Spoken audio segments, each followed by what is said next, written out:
Hello बच्चों, कैसे हैं? उम्मीद करते हैं एकदम स्वस्थ होंगे और ज़बरदस्त होंगे। आज का जो विशेष टॉपिक पे चर्चा करना है, टॉपिक ये है कि यूनिट फर्स्ट के बारे में चर्चा करेंगे। और ये वाली जो क्लास होगी, ध्यान रखिएगा, एनसीईआरटी की लाइन बाय लाइन चलेगी। क्या चलेगी? एनसीईआरटी की एक एक लाइन को यहाँ पे हम लोग सीखेंगे, ठीक है ना। एनसीईआरटी बहुत इम्पोर्टेंट बुक है, खासकर उन बच्चों के लिए जो क्लास 11th में है, उनके लिए इम्पोर्टेंट है। और ये सीरीज स्टार्ट आज हमने कर दिया है और यहाँ पे हम कोई और चर्चा नहीं करेंगे, सिर्फ और सिर्फ एनसीईआरटी की एक एक लाइन को पढ़ेंगे और उसका मतलब बताएंगे और उसको समझाएंगे भी, और कितना ये सरल है, कितना इजी तरीके से इसे पढ़ा जा सकता है, इन सभी मुद्दों के बारे में चर्चा करेंगे।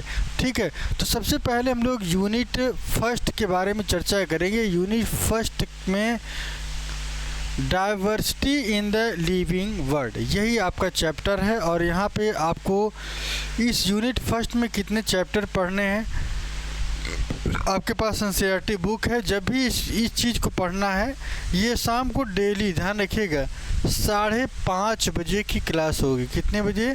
डेली शाम को 5:30 बजे की क्लास होगी। और आज का दिन मंगलवार है, 2 जुलाई है, तो इस तारीख से आज हम इसको स्टार्टअप कर रहे हैं। ठीक है, तो चलिए देखते हैं। सबसे पहले जो हम लोग एक एक लाइन को समझेंगे और डिटेल में उसका क्या मतलब है, उन सभी पॉइंट्स को पढ़ते हुए हम लोग आगे की तरफ बढ़ेंगे। बहुत ही लंबा वीडियो नहीं होगा, ये ज़्यादा से ज़्यादा 20 से 25 मिनट की क्लास होगी। ठीक है ना, 20 से 25 मिनट की क्लास में हम आपको एक एक लाइन सिखाएंगे और डायरेक्टली विजिबल है या नहीं, इसके बारे में भी आप हमको बताते रहिएगा। यहाँ पे तो सब कुछ सही है, लेकिन आपके मोबाइल में या आपके लैपटॉप में ये कैसा दिखाई दे रहा है, ये आप हमको बताते रहिएगा। चैप्टर 1 लिविंग वर्ल्ड है, दूसरा चैप्टर है बायोलॉजिकल क्लासिफिकेशन और प्लांट किंगडम, तीसरा चैप्टर है। और चौथे की अगर हम बात करें तो एनिमल किंगडम, ये चौथा चैप्टर है। तो इन चारों के बारे में हम चर्चा करेंगे और आपको समझाएंगे कि कितना ये महत्वपूर्ण है, कहाँ से क्वेश्चन बन सकता है और एनसीईआरटी कैसे पढ़नी चाहिए। ठीक है ना, ये हम आपको सिखाते हुए आगे की तरफ चलेंगे। पढ़ने का तरीका ये है कि एक लाइन पढ़ें, उसका मतलब निकालें। जब तक उसका मतलब न समझ में आए, तब तक आप आगे की तरफ नहीं बढ़ना है। तो चलिए देखते हैं। सबसे पहले लिविंग वर्ड, ये दो शब्द पहले आप ये याद ध्यान रखना है कि लिविंग क्या होता है। लिविंग मतलब एक ऐसी कोशिका जो पूरी तरीके से कैसी होती है, जीवित होती है, लिविंग कंडीशन में होती है। ऐसे सेल को क्या कहते हैं? लिविंग कहा जाता है। जबकि दूसरा वर्ड की अगर हम बात करें, इन्हीं का संसार के बारे में पढ़ेंगे कि जीवों का लिविंग वर्ड कैसा होता है। ठीक है, तो इस वर्ड में कितनी सारी विविधताएं आपको देखने को मिलेंगी। ध्यान रखिएगा, इस वर्ड में आपको ढेर सारी ऐसी डाइवर्सिटी या ऐसी विविधताएं देखने को मिलेंगी, जो जितनी लिविंग वर्ड होंगे उन सभी का अपना एक यूनिक कैरेक्टर होगा। और सब यूनिक कैरेक्टर होने के साथ साथ सबका ये अपने आप को डिफाइन करते हैं। ठीक है, तो पूरी बायोलॉजी हम लोग पढ़ेंगे और यहाँ पे एक एक कॉन्सेप्ट लेकर चलेंगे। इसके पहले मैं आपको बता दूं कि जो बच्चे 7 बजे की क्लास नहीं देखे हैं, इस चैप्टर को मैंने कम्प्लीटली, जो पुरानी एनसीईआरटी है उस नोट्स पे मैंने कंप्लीट कर दिया है। एक बार मैंने उसको कंप्लीट कर दिया है, लेकिन एक बार मैं फिर से स्टार्ट कर रहा हूँ आज की ये क्लास। तो चलिए देखते हैं। सबसे पहले, biology is the science of life. ये ऐसा विज्ञान है जहाँ पे सिर्फ और सिर्फ जीवन के बारे में सीखेंगे। जीवन क्या है, जीवन का उद्देश्य नहीं सीखना है, बल्कि ये सीखना है कि जीवन का मतलब क्या है हमारे जीवन में। ठीक है ना, जीवन में किस तरीके की एक्टिविटीज़ होती हैं, जीवन में, या आपके बॉडी की बात करें तो किस तरीके के प्रोसेस होते हैं, उन सभी के बारे में इस चैप्टर में पढ़ना है, जिसे हम क्या कहते हैं? बायोलॉजी कहते हैं। बायोलॉजी में हमको दो चीज़ें पढ़नी है, प्लांट पढ़ना है और एनिमल, दोनों चीज़ों को पढ़ते हुए हमको आगे बढ़ना है। ठीक है, और क्या पढ़ना है? लिविंग प्रोसेस, जीवन की प्रक्रिया कैसी है। ध्यान रखिए यहाँ पर मैंने आपको 3 चीज़ें बताई। पहला, बायोलॉजी क्या है? एक विज्ञान है किसका? लाइफ के फॉर्म है।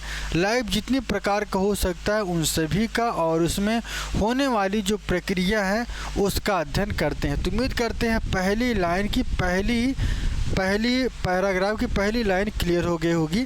यहाँ पे चलते हैं दूसरी लाइन, ठीक है। द लिविंग वर्ल्ड, ध्यान रखिएगा, the living world comprises an amazing diversity of living organism। Living organism में आप देखेंगे तो अलग अलग डाइवर्सिटी आपको देखने को मिलती है। आप जानते हैं कि इस पृथ्वी पर न जाने कितनी प्रजातियां हैं, न जाने क्या आपका चैप्टर में जो दिया गया है बायोलॉजिकल क्लासिफिकेशन में 1.7 से 1.8 मिलियन स्पीशीज की अभी तक खोज हुई है, ठीक है ना।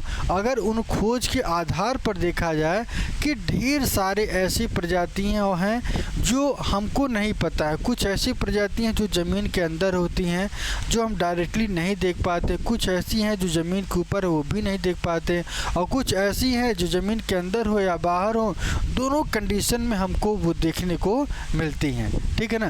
तो दोनों चीज़ें हमको ध्यान रखना है, ज़मीन के अंदर भी, ज़मीन के अंदर बाहर भी, पानी के अंदर, पानी के बाहर, आसमान में, आपके शरीर के अंदर, आपके शरीर के बाहर, सब जगह आपको लिविंग ऑर्गेनिज्म की बात करें तो सब जगह इनका जो कैरेक्टर है एकदम अमेजिंग है। अलग अलग, सबकी अलग अलग स्वरूप है, अलग अलग कैरेक्टर है। जो जैसा है वैसा उसका गुण है। छोटा है तो छोटा है, छोटे गुण होंगे, ठीक है। बड़े होंगे तो बड़े की तरह चलेंगे। मतलब लिविंग की प्रक्रिया आपको उसमें दिखेगी, कहने का मतलब ये है। चलिए, उम्मीद करते हैं ये क्लियर होगा। Early man could easily perceive difference between inanimate and inanimate matter and living easily perceive.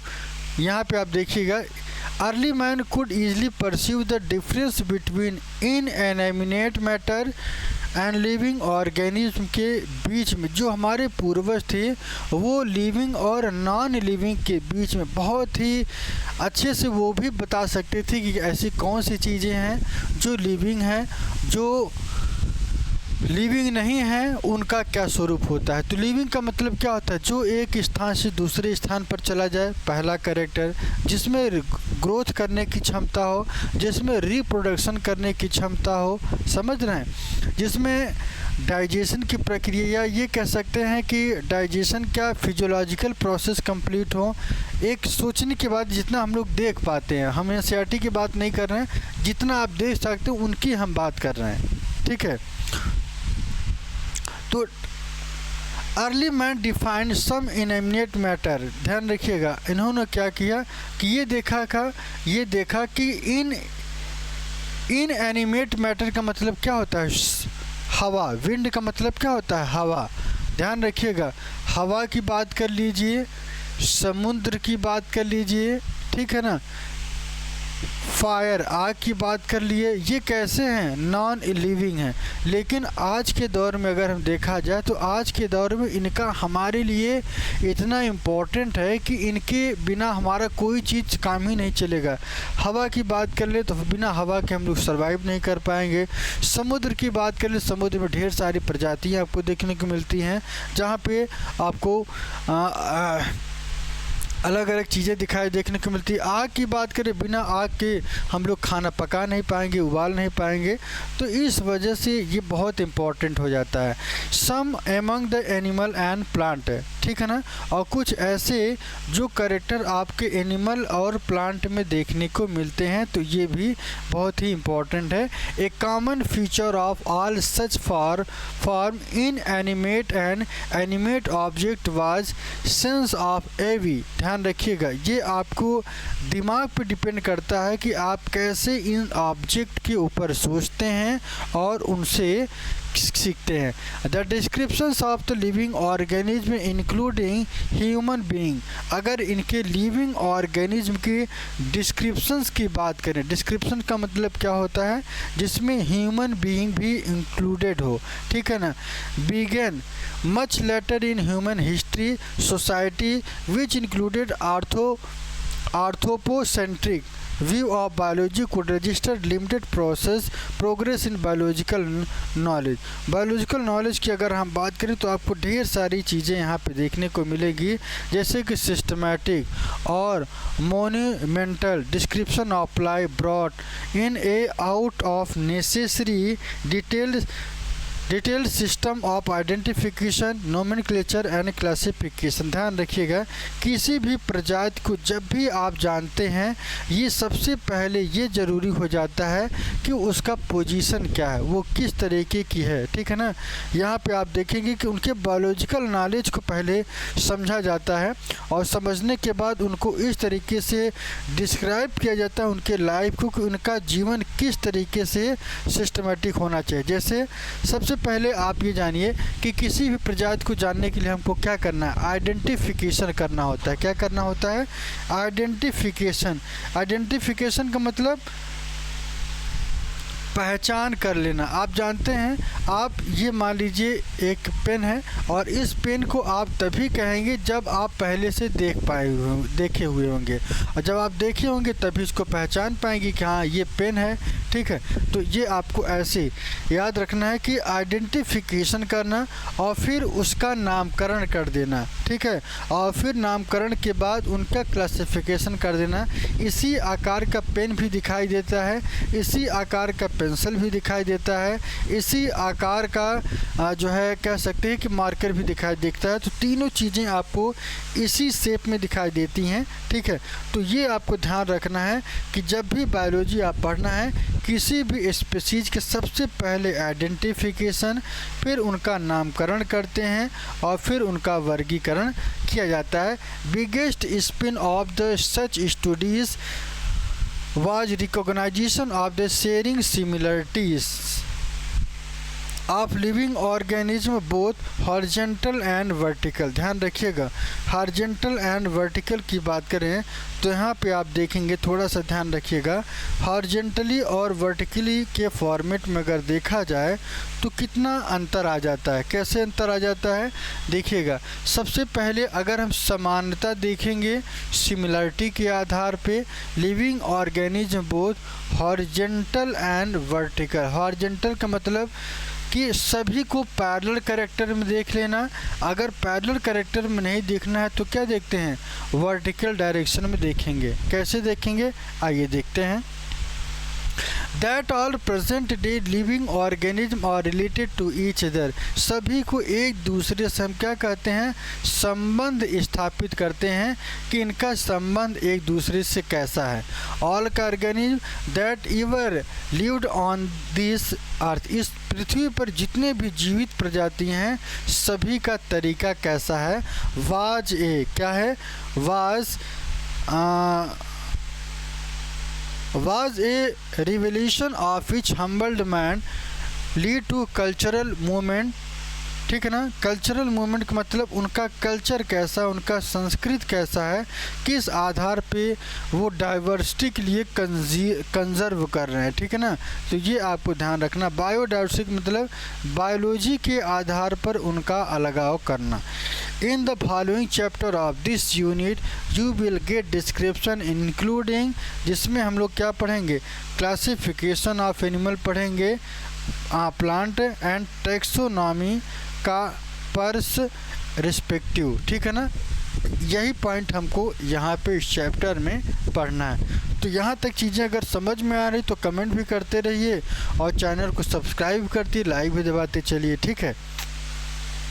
चलिए आगे की तरफ चलते हैं। ये साइंटिस्ट बहुत इम्पोर्टेंट हैं, इनसे कई बार पूछा गया है कि अर्नेस्ट मेयर कौन है।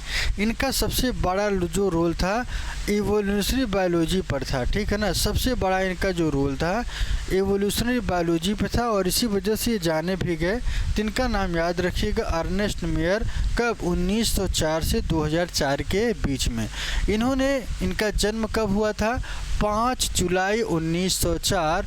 कहाँ पे क्या हुआ था? कैंपटन में और जर्मनी, ठीक है ना। Ernst Mayr Harvard University of evolutionary biologist who has called, इन्हें एक और नाम से जानते हैं। यहाँ पे आपको क्या याद रखना है, हम केवल उसी के बारे में चर्चा करेंगे, ठीक है ना। तो यहाँ पे the Darwin of 20th century, बहुत इंपॉर्टेंट लाइन है ये कि 20th सेंचुरी का डार्विन किसे कहा गया है। तो ये कौन है? अर्नेस्ट मेयर है। इसे कभी नहीं भूलना है, ये आपके दिमाग में होना चाहिए, आपके जहन में घूमना चाहिए। Was one of the 100 greatest scientist of all time, ये 100 वैज्ञानिकों में सबसे आगे रहे, ठीक है ना। Mayor joined Harvard faculty of the art and scientist, इन्होंने क्या किया था कि जो हार्वर्ड फैकल्टी में इन्होंने क्या किया था, आर्ट और साइंस को 1953 में इन्होंने लिया और 1975 में वहाँ से रिटायर्ड हो गए। Assuming the title Alexander Agassiz professor of zoology emeritus, ठीक है। इनका ये नाम याद रख लीजिएगा, पूछा नहीं जाएगा लेकिन पता होना चाहिए। Alexander Agassiz professor of zoology emeritus, ये इनको नाम वहाँ से मिला। थ्रू आउट द नियरली 80, जैसे ये 80 साल के होते हैं, 80 साल के होने के बाद career his research spanned on ornithology, इन्होंने किस पे रिसर्च किया था? स्पॉन्ड और ऑर्निथोलॉजी पे स्ट्रक्चर किया। टैक्सोनॉमी पर, जू जियोग्राफी एवोल्यूशन पे, ठीक है ना, और सिस्टमेटिक पर, और हिस्ट्री और फिलॉसफी ऑफ बायोलॉजी पर इन्होंने वर्कआउट किया था। यह किताब जब भी पढ़िएगा आप एनसीईआरटी की एक एक लाइन पढ़ते चलिए, मैं भरोसा दिलाता हूँ कि मैं पूरा का पूरा चैप्टर कंप्लीट करूँगा। इस बात को आपको नोट कर लेना है, ठीक है। अगला पॉइंट क्या है? ही and diversity, he almost single-handedly made the origin of species diversity, इन्होंने सबसे पहले इसके बारे में चर्चा किया। The central questions of the evolution biology के आधार पर हम आपको बता दें, ही also pioneered the currently accepted definition of biological species. Biological species की अगर हम बात करें तो ये आपको ध्यान रखना है। Mayr was awarded the 3 prize, Mayr ने 3 प्राइज इनको दिया गया था। पहले प्राइज की बात करें ट्रिपल क्राउन ऑफ बायोलॉजी इन्हें कहा गया, ठीक है ना। तो सबसे पहले कौन से प्राइज दिए गई? बाल्जन प्राइज 1983 में, बाल्जन प्राइज 1983 में, इंटरनेशनल प्राइज फॉर बायोलॉजी इन 1994 में, और क्रैडफोर्ड प्राइज 1999 में। ध्यान रखिए कि 3 तरीके के प्राइज इनको दिया गया। पहला प्राइज 1983 में, और दूसरा 1994 में, और तीसरा 1999। Mayr defined the age of 100 in 2004। ध्यान रखिएगा 2004 में 100 साल की उम्र इन्होंने अपनी पूरी कर ली थी। तो अभी तक हम लोगों ने याद रखना है कि इनसे क्या पूछा जाता है। एक तो अर्नेस्ट मेयर को याद करना है, दूसरा ये याद करना है कि इनका जन्म तो पूछा नहीं जाएगा, ये याद ज़रूर कर लीजिएगा कि the Darwin of 20th century इन्हीं को कहा जाता है। कई बार ये प्रश्न पूछा गया है। और उसके बाद क्या पूछा गया है कि बायोलॉजी में एवोल्यूशन में इनका सबसे बड़ा रोल रहा है, ठीक है ना। मैंने यहाँ पे आपको बताया था कि एवोल्यूशन की बात करें तो एवोल्यूशन में इनका सबसे बड़ा रोल रहा है, ठीक है ना। इवोल्यूशनरी बायोलॉजी मोस्ट इम्पॉर्टेंट है ये आपको याद रख लेना। उसके बाद इनका डेथ हुआ और इनको 3 तरीके की नोबेल प्राइज दिए गए, ठीक है ना। और इसी वजह से इसे क्या कहा जाता है, triple crown of biology. Triple crown of biology इन्हें इसलिए कहा गया क्योंकि इनको 3 बार नोबेल प्राइज़ मिला था। ठीक है, चलिए उम्मीद करते हैं यहाँ तक आपको समझ में आ गया होगा। चलिए आगे की तरफ चलते हैं। लिविंग वर्ड की बात करें तो चैप्टर फर्स्ट का ये द लिविंग वर्ड, यहाँ पे हम लोग सीखेंगे, क्या सीखेंगे, diversity in the living word. दूसरा टैक्सोनॉमिक कैटेगरीज की बात करें तो ये भी आपको याद रख लेना है। सबसे पहले how wonderful is the living word, ये जीवों का संसार कितना अद्भुत है, बहुत ही सुंदर होता है। आप एक कमरे में रहिए, देखिए बोर होने लगते हैं, लेकिन जब घर से बाहर निकलते हैं या थोड़ा सा गांव की तरफ निकलते हैं या जंगल की तरफ निकलते हैं तो आप देखेंगे कि सब जितना दृश्य जो दिखाई देता है बड़ा ही सुंदर, क्योंकि पेड़ पौधे जो प्राकृतिक नेचर है वो बहुत ही सुंदर और बहुत ही अच्छा आपको देखने को मिलता है। The wide range of living type is amazing, जितने भी जीवन के प्रकार हैं अगर उन सभी की अगर हम बात करें तो सब का रेंज एकदम अलग है और सब देखने में सुंदर है। The extra ordinary habitat in which the finding living organism, ध्यान रखिएगा यहाँ पे आपको ये ध्यान रखना है कि extraordinary we find living organism be could mountain, जैसे कि आप देखे हैं कोल्ड माउंटेन आपने देखा होगा कितना सुंदर दिखाई देता है। डिसिडुअस फॉरेस्ट की बात करें वो भी कितना सुंदर दिखाई देता है। और उसके बाद ओशियन, समुद्र में आप चले जाएंगे तो वहाँ पे इतनी तरीके की प्रजातियाँ हैं जो बहुत ही अद्भुत है। ठीक है, इसके बाद फ्रेश वाटर, झील की बात करें, झील वैसे ही आपको सुंदर दिखाई देती है। डिसर्ट की बात करें और हॉट स्प्रिंग, ये भी देखने में इनका अलग ही स्वरूप है। और जितने भी इन जीवित हैं इन सभी को बता पाना बड़ा मुश्किल है। ठीक है ना। The beauty of galloping horse, आपने ये देखा है कि जब घोड़ा दौड़ता हुआ रहता है, आपने सीनरी देखा होगा कि जब किसी सीनरी में घोड़ा दौड़ता हुआ, या पुरानी फिल्मों की बात करें वहाँ पे जो घोड़े दौड़ते रहते हैं उनका एकदम अलग ही क्रेज होता है। ठीक है, वो एकदम अलग ही देखते हैं।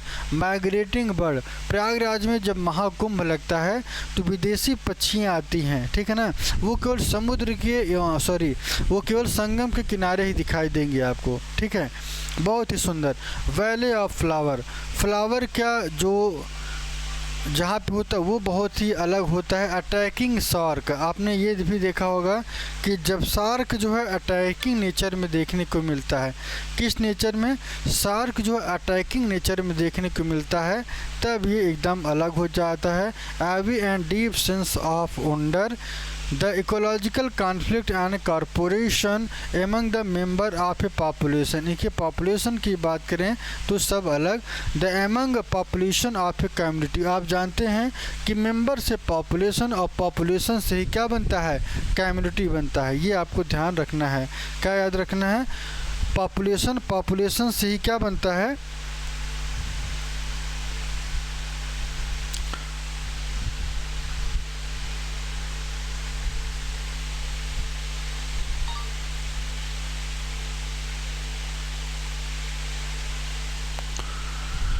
चलिए मैंने मेंबर के बाद पॉपुलेशन के बाद पॉपुलेशन से ही कम्युनिटी बनती है।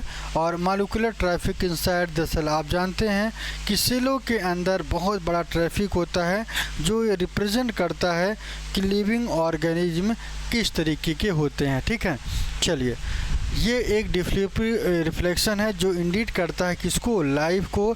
The question has two implicated question within the first a technical one and seek answer to what the living is oppose to the non living. Second philosophical one seek the answer to, क्या कहते हैं second, यहाँ पे थोड़ा समझिएगा। The question has two implicit question within. The first is a technical one and seek answer to what living is a opposed to non-living. Second क्या है, philosophical one and seek answer to what purpose of life, हमारा उद्देश्य purpose of जीवन का उद्देश्य नहीं पढ़ना है, बल्कि हमारा वैज्ञानिक दृष्टिकोण देखें। Scientist we shall not attempt the answering the second question, हमारा टारगेट ये नहीं कि पर्पज़ क्या है लाइफ का, हमारा टारगेट ये है कि व्हाट इज़ लिविंग, जीवन क्या है। ठीक है, तो यही चैप्टर है और इसके बारे में हम लोग पढ़ेंगे। ठीक है ना। यहाँ पे diversity in the living world, तो चलिए, तो अभी तक मैंने आपको जितना पढ़ाया, कितना आपको समझ में आया, उन सभी चीज़ों को आपको बताना है और समझते हुए आगे की तरफ चलना है। ठीक है, तो आज के लिए इतना है, फिर मिलेंगे एक नए वीडियो में। इसके आगे कल की जो क्लास होगी याद रख लीजिएगा कि 1.1 का diversity in the living world, यही चैप्टर कल हम लोग यहाँ से शुरुआत करेंगे। एक भूमिका बना दिए हैं, भूमिका के बाद हम लोग कल से इसको पढ़ेंगे और छोटा छोटा पढ़ेंगे, बहुत लंबा ये मात्र याद रखिएगा। एक दिन में पूरा चैप्टर कंप्लीट करने का कॉन्सेप्ट मत बनाइए, क्योंकि उससे कोई फ़ायदा मिलने वाला नहीं है, सिर्फ नुकसान होगा और कुछ सीखेंगे नहीं।